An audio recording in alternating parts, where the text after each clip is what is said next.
and it started to chug, and then it just died on me while I was driving. And it's currently on the side of the road somewhere. And it started to chug. Do you need help getting it towed back somewhere? No, I'm gonna have my brother meet me today after all the meetings, and we're gonna put it on his flatbed. Okay. Well, hopefully it's an easy fix. I don't think so. Judging by what I went through looking at it, I don't think it's gonna be easy or cheap. Well, yesterday was just a rough day.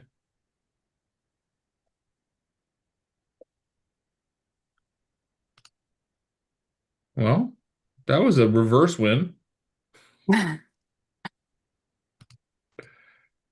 Uh, gotta laugh at these things. My credit card was taken yesterday, and Oh no. someone has tried, someone did effectively charged $831 at Fry's and $401 at Speedway, all within 20 minutes. It's a good thing it's the bank's money, right, Dan? Well, you have a lot to learn about life, my dude. Well, I guess I was lied to. It's not, it's not the bank. It's definitely my money. The bank's got to get back for me, but yeah, never fun. Now I've got a canceled card and yeah, crazy amount of $817.89 at Fry's, and then they went back to Speedway trying to get more money out of it. So I really hope they find the individual that did that so we can drag them backwards over asphalt and rakes. But what are your wins? I guess my win out of that, Dan, is that you're rubbing off on me because normally I would have been really pissed off and irate, but I was like, it's just kind of life stopping me from getting there and got to be positive about it. Because That's before that, I was at Safeway. I had dropped my wallet, but I had a call for a golf sponsor that I'm doing for veterans. hmm So I left, and I realized, oh crap, I don't have my wallet. Went back to the parking lot to and found my wallet in the parking spot. Then I left Safeway, and as I was leaving, my truck died. I'm like, all right, something obviously doesn't want me going to this meeting, and I'm not gonna like get pissed off about it. I'll be positive. Honestly, that was my first thought is clearly you weren't supposed to be there Yeah, because that's bad juju bees. everything was in the power was trying to stop me from going. Yeah.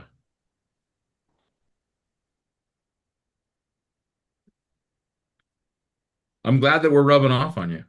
Here's where you deal with life, man. Things show up, things happen, right? Am I mad that I lost my credit card? Yeah. Is it probably my fault? I'm sure it is.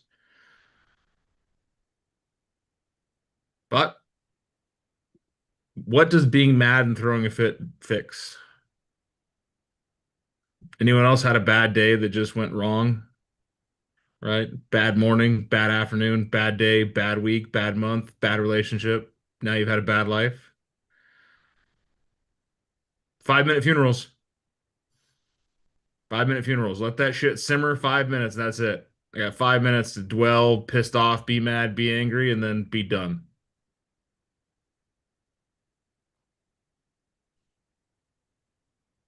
Because actions and words said in anger and done in anger can't be taken back.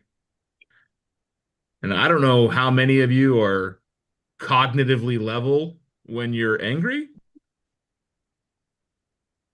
Raise your hand if you can be mad, angry, upset, and still think rationally, right? We all can. We just have to train ourselves to do so. A choice. It's a choice, right? My father has taught me this lesson very well in life by showing me how not to do it.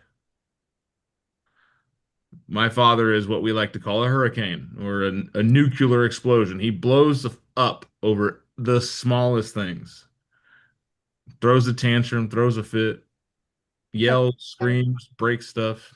It's not good. So, Eric, I'm proud of you because I know that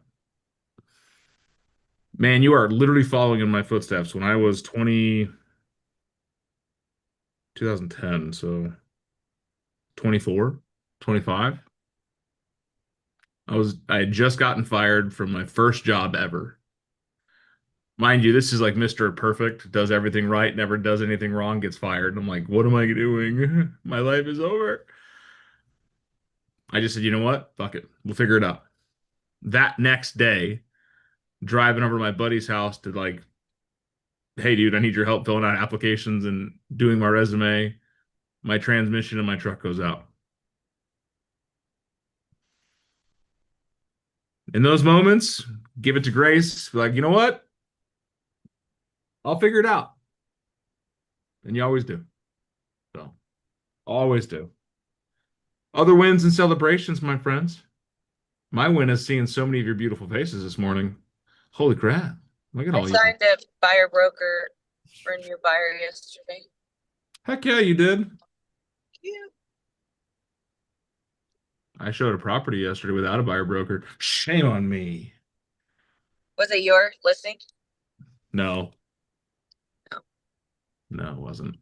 I got a win for you, Dan. What you got, Eric? Christina actually has her camera on.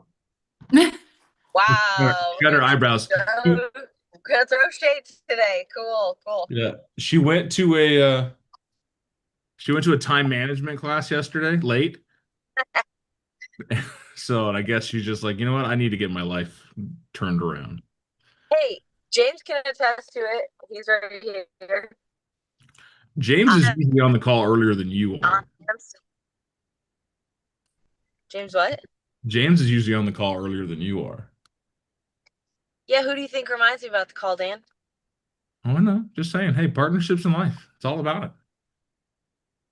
But I've been on time to things lately. It's so much so that he was 10 minutes late to something yesterday because he was like, I thought I was getting there at the same time you were. And I was like, no, man, I did my IM statements. I'm on time to things. I am Except for yesterday morning. To time management, but I just needed to make that point. You know what I mean? I just need to get the last one out of my system. good. That is a win. I love that, guys. The I am statement stuck. Change how you talk to yourself. You'd be surprised at what happens when you do. All right. Any other win celebrations? Something you're just dang proud of? I did your Yeah. challenge yesterday. Yeah. Tell me about it, Aaron. I came up with 5 posts and put them on all my social media platforms. And the one that hit the most was the square foot in acres. Yeah. I like that. Me and you had our little sit down yesterday, Dan. That was great. Wrote down everything you told me, and I'm gonna apply it today on my calls. Good. So I'll let you know how that goes. Share with I the group what that was. It was not only just upping the intensity. So for me, it was upping the intensity with the amount of calls I was making. And the biggest thing Dad told me that stuck was upping the intensity inside those calls. It's not just making more calls, but also, I don't know, I can't explain it like how you explained to Dad, but I It's have it in my also heart. the intentionality behind the calls. Don't just be blasé and moving through the motions, right? Make calls with intensity. Make actions purposeful. Not just, you know what? I'm gonna be more intense. I'm gonna make more calls. And then you're just like, hello? Okay. Hello? Okay. No. Maximize the effort, maximize the return. My win is that I was on a Zoom training yesterday for this agent that makes 100,000, or he grosses 100,000 in commission every year. But it was just a really good training, and I got a lot out of it. I certainly hope that number's bigger than 100,000. Okay, 800,000. Yeah. Yep, my bad. That's, you know what? I'm no shade on those you making $100,000. No shade at all. But when I saw Christina's artificial eyebrows jerk to her hairline, She's 100,000. No, 800,000. 800,000. He's on track to close 220 units this year. There you go. That's what'd you learn? What was the one thing?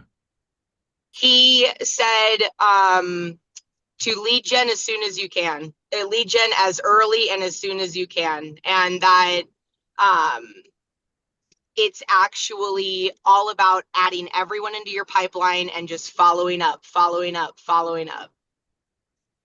And he said no one in his CRM or everyone in his CRM has a follow-up task. So no one gets left behind. He said he has 5,400 contacts in his database, and every single one of them receives some type of communication, email, text, or phone call every 28 days, no matter what. There you go. It works. Yeah, that one really stuck out to me. Database is your data bank. That's what I was showing a house to yesterday. I got a text message randomly from a guy named Matt. Matt said, "Hey, Dan, we want to see this house. We're thinking about buying it and selling ours." I sold Matt his house 5 years ago. So if you got anyone that needs a 3-bedroom, 2-bath house on an acre in the no HOA area of Casas Adobes, I will have a listing coming soon because I know this house is going to sell quick as stoop. What's the price point? Oh, we're going to find out. Okay, well, you have a buyer, probably. So it does have a pool, new turf, and new pavers in the backyard. Okay, wait, yeah, you definitely have a buyer. Please, let me know. And I know your buyer's willing to go up to 750, so maybe 751. Let's stretch them a little bit. We're really gonna get every ounce out. Yeah, but that's the thing is it's all database, right? It's because I stay up on my database. We engage on Facebook, we engage in text, I invite them to group events, right? It's Facebook, right? The big teams, the most successful teams use their database as a data bank, right? I'm investing time and effort into it to have a yield come out of it. Love that, Caitlin. It was a great lesson to learn. Yeah, thank you. Every 28 days, some form of contact. A well-nurtured database, right? Well-nurtured database, 36 touches a year, 3 touches a month. Can you do that to every client? No. However, when you do so, you have about a 6% turn, which means of your database, 6% of those people that well-nurtured will result in a real estate deal that year. So do the math. How many business pieces do you want? How many people in your database? Are they well-nurtured or not? Well, 5,400 people in his database, he did 220 closings this year. That's 4%. As a coach, do I say, hey, is there room for improvement there? Always. So, all right, Audrey, you were saying something earlier. I didn't mean to cut you off, but someone was in the middle of their sentence. Yeah, I got under listing. Yeah, you got a new listing with that builder? Yeah. There you go, Audrey. Yeah, we'll see if it's a win or not. You'll make it a win. Yeah, okay. I like it. Okay. All right. Let's talk objections, right? What are the objections you guys are hearing right now? What are the stall points, the hesitations, the frictions? Interest rates. Okay, tell me more. So I have my CRM. I've imported it from when I was with my previous broker, and I still touch base with them. I have one guy, he wants to buy, he wants to downsize. He has too big of a house and all the kids are moving out. But he has a 2.3 interest rate. He's not going to get it again. And I've tried to figure out creative ways to discuss interest rates with him. I even referred him to a mortgage lender out here to talk about other opportunities, possibilities. Is he military, Eric? No, What type of loans does he have right now? FHA. So that could be assumable, so you could look at selling it assumable. Can he do another FHA assumable, Dan? Yeah, if he finds one. Yeah, Then you'd have to have the cash difference for it. right. Yeah, or new bills. Here's the thing, guys. You're still stuck on interest rate. Is interest rate the real issue? No. What is it? Affordability and needing a bigger house. Affordability. So let's go to lifestyle, right? What is a new house going to do for you? What's that worth, right? Are you willing to sacrifice the 2.73% interest rate for a house that fits your family's needs?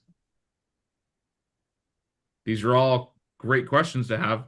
And then we move into solutions like, hey, what if we found a house that had another assumable loan on it where we can get you a close interest rate? Do you have the equity difference?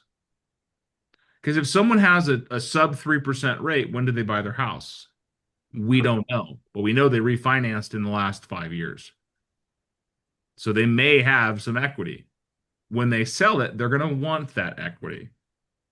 So when you do an assumption loan, the buyer has to cash difference the equity. So if the loan's only $200,000, but the sales price is $300,000, that's $100,000 down. Yeah. But the FHA loan is only 3.5%. No. You have to buy them out of their loan. No one's going to give you the cake without taking the sprinkles, right? So that's a very valid solution, and I wish there was more assumables out here, but I've only seen maybe 3, and they were all VA assumables. Well, he can assume a VA loan. The civilian can assume a VA loan? If they're willing to sacrifice their entitlement, which very few are. If the seller is, yeah. If the seller's willing to put their entitlement on the line. Oh, And it's happened. I've seen it. Kim Miso just closed one. Yeah. Not, yesterday. it's not unknown. Not unheard. I didn't know you could do that.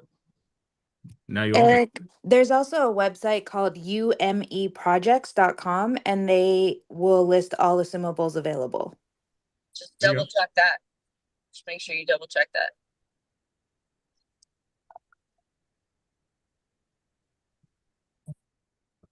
All right. Did that help you get some ideas on what to do with yours? Yeah. Conversations, have some questions, right? This is the opportunity for you guys to learn. Anyone else pick up some ideas? Is Yeah, it possible one. for them to, when they purchase, to buy down their rate and ask for more closing costs from Yeah. the seller? They absolutely can. It's called concessions and rate buy down. Up to 6% of the loan amount for most loans. But I would tell you that that's a silly thing to do. Why? Here's why, right? Let's say it's a $400,000 house. 6.16% is what the current interest rate is. Call it 6.25. So $400,000, 1% of that loan is $4,000. So, and usually you're buying points at 1% of the loan for 0.25% in rate. You tracking? So if I want to drop my rate 1%, how much in closing costs do I need? An additional 4%. You might need more. I mean, it might be 1% to 0.1% in rate, depending on how mortgage rates are going right now. But we'll just say the super secret world of 25%. So one point equals 25 basis points on your mortgage. Now, I want a 5% interest rate versus the 6% that's out there, or 4.99, right? Make it look good. I need $18,000 of additional closing cost. The seller gives me that $18,000. He's like, here, have it, take it. It's all yours. Plus, I have to put my down payment, all that stuff. Well, let's say in 3 years from now, rates magically come back down to 4.5%. I am now sitting at a 5.99% rate APR that I bought down to 5% rate for $18,000 in 3 years. I have an opportunity to refinance my house to get to 4.5%. If I could afford the payment at 5.99 or 6% where it's at, and the $18,000 changes at a couple $100 a month, when I go to refinance my house, does that $18,000 come off the principal at all? No. Rate buy downs should be used to get people to qualify and be comfortable, but not as a long-term strategy for incredible interest rate drops. Did you know most builders are spending between $40,000 and $80,000 per build to buy down your rate? And that's what they're doing, is they're just prepaying the interest for the difference in points. But if you've got someone that's, they're at 6.25 and they could qualify if it was 5.99 and you need those two, the 2% chuts, then ask for the $10,000 in credit and get them qualified, get them comfortable. But to do it as a long-term hold strategy doesn't make any sense. Because now you have exchanged equity for short-term comfort. Does that make sense? And I know this because my mom and I bought a house. I bought my mom a house. This was what, 2023, 2024? I don't remember. Whenever I bought my mom's house. And she didn't qualify. We had to buy down the rate. It was, at the time, rates were in the 7s. So we bought the rate down to 6.45. It was $23,000 in total closing costs with rate buy downs, her prepaids, and everything. This was a year and a half ago, right? Where are rates now? Higher or lower than that? Lower. Lower, right? So am I in that same situation where we had $22,000 that we could have used as equity reduction, struggled with the payment? Actually, wouldn't have struggled. It would have changed to $100. I was fine with it. Knowing that rates would potentially come down.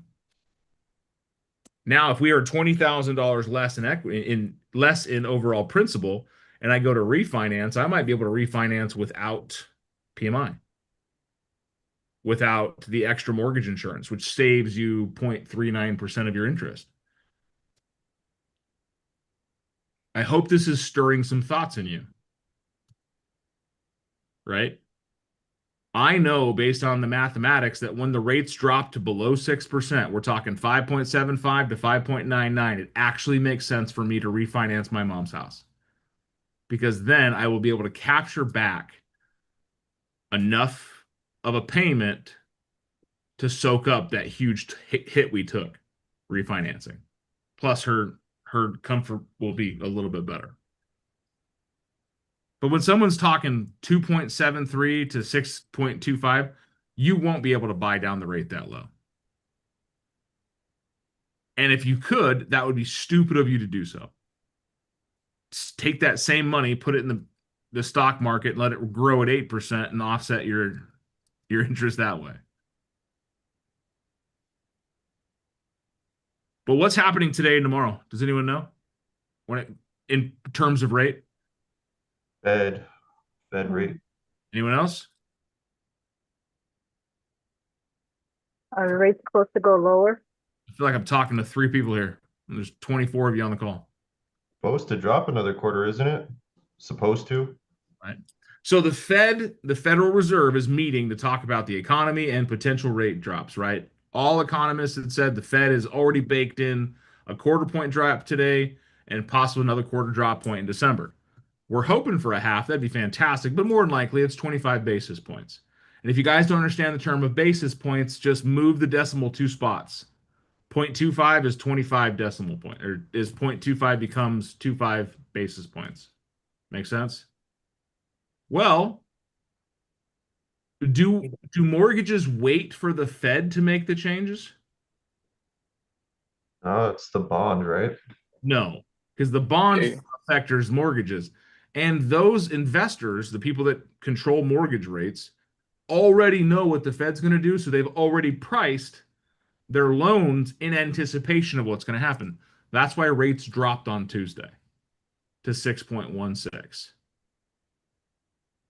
Now, we know that as a community because we talk about it. Do consumers know that?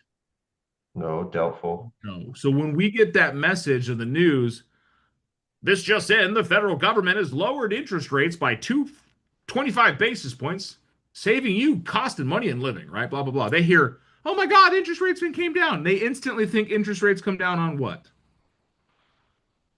Mortgage rates. Mortgage rates.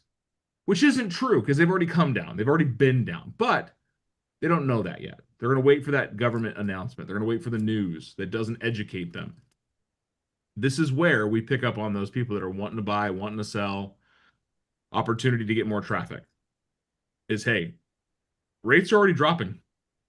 They priced them in already. If you're looking to do something, let's do it now before the announcement. Oh, we're going to wait and see what happens. Okay, that's fine. Do you know the cons of waiting? Do you know the pros of buying now, cons of buying now? Right? Look at those things and you can talk about it. But be educated enough to say, hey, if you're waiting for rates to come down, to what? 3%, never going to happen. And I say never so that one day someone can call me an idiot and tell me I'm wrong, and I will laugh at them and be like, but we're still at 3% rates. I may be an idiot, but now you're happy because you were able to buy the house at a discount and then refinance it a couple of years later and save yourself a ton of money instead of buying it for $100,000 over list price because 19 other people wanted to buy it. For those of you who weren't around during COVID sales, that's what happened. Investors couldn't pull their money out of the stock market fast enough to buy up real estate because you can make more money in real estate than you could in the stock market. So if my leverage is only 3%, I'm going to take all my money out of my brokerage accounts and buy a whole bunch of properties. Insert BlackRock. Now owns 27 million houses in the United States or something ridiculous. So interest rates are going to be a big conversation. It's not the only objection out there.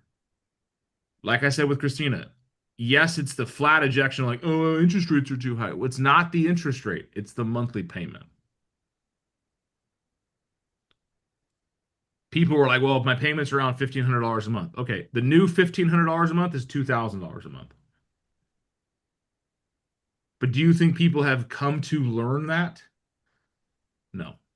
We are still a few years away from that being acceptable average. Right? The average car payment right now is $750.